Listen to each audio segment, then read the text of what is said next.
স্বরাজ 744FE। আসসালামু আলাইকুম। পুরাতন গাড়ি ক্রয় বিক্রেতাদের সবাইকে স্বাগতম। স্ক্রিনে যে গাড়িটি দেখতেছেন স্বরাজ কোম্পানির স্বরাজ 744FE।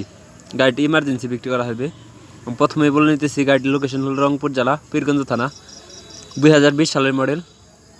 গাড়িতে কোথাও কোনো স্পট বা কোথাও কোনো কালার ওঠা নেই। গাড়িটি বড় চাকার ভিড় আছে বা বুম চাকার ভিড় আছে প্রায় 80%-এর মতো। গাড়িতে ইঞ্জিন, গিয়ারবক্স বা হাইড্রোলিক পাম্প কোথাও কোনো কিছু খোলা পড়ে নাই এবং অরিজিনাল কোম্পানির যে কালার ছিল সেই কালারই করা আছে। একদম ফুল ফ্রেশ কন্ডিশনের গাড়ি। গাড়িটির রানিং হলো 3945 ঘন্টা। আপনি সরাসরি মিটারে দেখতে পারবেন 3945 ঘন্টা। তো গাড়িটি শক্তিমান রোটার সহ বিক্রি করা হবে। একদম ফুল ফ্রেশ কন্ডিশনের গাড়ি। আপনি নিয়ে সরাসরি রোটারে বা টলিতে ইউজ করতে পারবেন। এক কথায় গাড়িটি দেখতে হলে বা গাড়িটি দেখে ভালো লাগলে, গাড়িটি পছন্দ হলে অবশ্যই রংপুর জেলা পীরগঞ্জ আসতে হবে। পীরগঞ্জ এসে গাড়ি দেখে গাড়ি চালিয়ে দামাদামি করে তারপরে নিয়ে নিতে পারবেন। এক কথায় গাড়িটির দাম চাওয়া হচ্ছে মাত্র 5,60,000 টাকা। আমি আবার বলতেছি, গাড়িটির রোটার সহ দাম চাওয়া হচ্ছে 5,60,000 টাকা। অবশ্যই দামাদামির অপশন আছে। শক্তিমান রোটার সহ 5,60,000 টাকা দামাদামির অপশন আছে।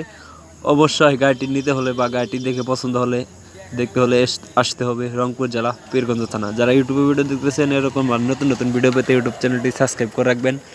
যারা ফেসবুক পেজে ভিডিও দেখতেছেন অতি দ্রুত ফেসবুক পেজটি ফলো করে রাখবেন। আমরা শুধু আপনাদেরকে ভিডিও উপস্থাপন বা বিজ্ঞাপন করার জন্য ভিডিও তৈরি করা। ভিডিও দেখে কেউ অ্যাডভান্স করবেন না। অবশ্যই গাড়ির কাছে এসে গাড়ি দেখে দামাদামি করে বসে মিট করে তারপর নিয়ে নেবেন। এক কথায় গাড়িতে কোথাও ঘষা বা কোথাও ভাঙ্গা বা সিটে কোনো দাগ নেই বা কালারও কোথাও ওঠে নাই। একদম ফুল ফ্রেশ কন্ডিশন বা কোম্পানির যে কালার ছিল সেই কালারই করা আছে। আজ পর্যন্ত গিয়ার বক্স, ইঞ্জিন বা হাইড্রোলিক পাম্প কোনো কিছু খোলা পড়ে নেই। গাড়িটি দেখে পছন্দ হলে অবশ্যই স্ক্রিনে দেওয়া নাম্বারে যোগাযোগ করবেন। ও আরও বিস্তারিত জানতে হলে অবশ্যই স্ক্রিনে নাম্বার দেওয়া রইল, সরাসরি মালিকের নাম্বার। আরেকটি কথা না বললে না, আমি সবগুলো ভিডিওতে স্ক্রিনে সরাসরি মালিকের নাম্বার দিয়ে থাকি। আপনারা যাতে কোনোভাবেই কোনো দালালের চক্রে না পড়ে বা কোনো ইয়ের সাথে না পড়ে। আজকের ভিডিও এই পর্যন্তই। ধন্যবাদ সবাই।